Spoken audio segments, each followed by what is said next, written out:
Well, think about game-based adaptations and how it would best to relate to my current district.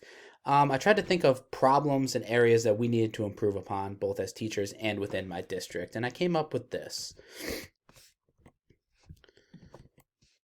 I'm going to create a model that has the teachers and the students both buy into it, and it's primarily on the teacher side. It's going to be a competition in which we each grade team, okay, so fifth grade, sixth grade, seventh grade, and eighth grade, work together as a team to beat the other teams and have the highest growth and improvement on work completion. In the virtual world that we're living in right now, the students are really struggling to just complete assignments in general. When we get the work handed in, we definitely see growth, but it's just the initial buy-in to complete the work. So the first stage, as we look at here, is going to be the breakdown by grade level. They're going to meet as individual grade levels, so not as a whole group function. This is going to be basically their team in a sense.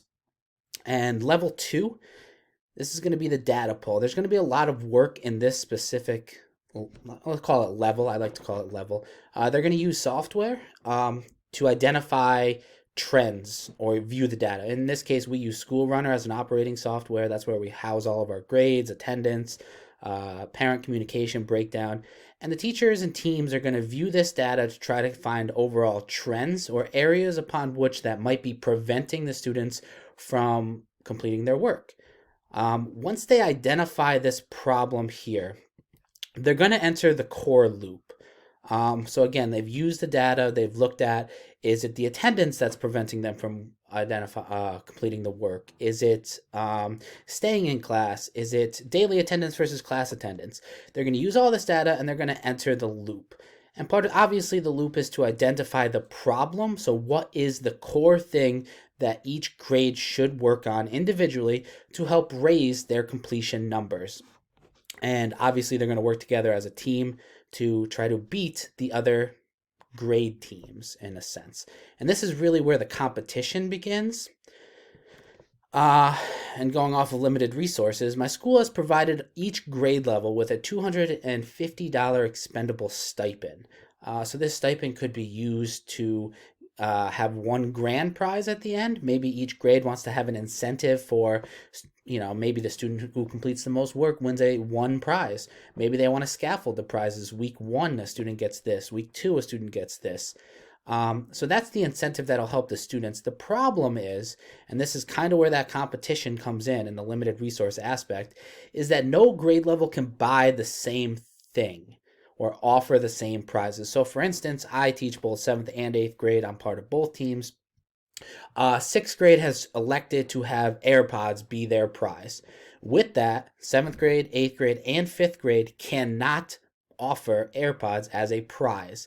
So it's almost a competition within a competition to decide like what is the best, most inviting or engaging tool or prize that we could offer the students. And is that already taken? So it's a little bit of a competition within a competition there, with limited resources, obviously, because it's the same amount of money, and it's really a first come, first serve basis on those prizes. Step 4 is obviously the ownership aspect.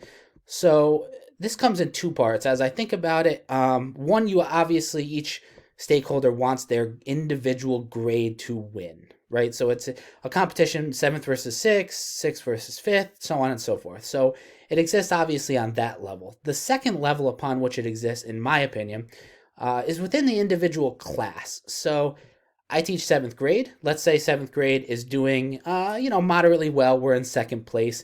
The problem is history or social studies word completion has not necessarily improved. I would take ownership on that level as well because I individually could be preventing my team from winning. On converse to that, and then the inverse to that, would be that like my class has showing drastic improvements, whereas another class isn't. Then I have ownership and pride in my individual class for, helping carry or help the success of my team. So it exists on both levels. Step number 5, to integrate the social aspect. I think social aspect is huge within a school culture. There are many different ways we could do this. The first one would be to create almost like a school bulletin board to track the progress. We could do it as far as grade levels, 5, 6, 7, 8, and then we could show the growth, like number of completed assignments, almost like a bar chart, bar graph. And that way, all students could see it as they pass it in the hallway. They could check in on their grade, and they can, really feel that buy-in that's desired. And also for the teacher aspect, you can almost do like a brag board. So Mr. LeBlanc, for instance, has the highest growth in work completion this week. A picture of him up there, a little sign. You could also do the brag board as a student benefit, both to teachers and students. Mr. LeBlanc has the highest in history and social studies, whereas, student DJ has also completed the most assignments. He's completed 72 out of 73 assignments this week. Way to go. So this is getting the social aspect for both the teachers and the students. And this is not only helping with the competition itself, but it's also helping with school culture. So that is my model. I'd love to hear any questions, areas I might not have thought about. Please let me know.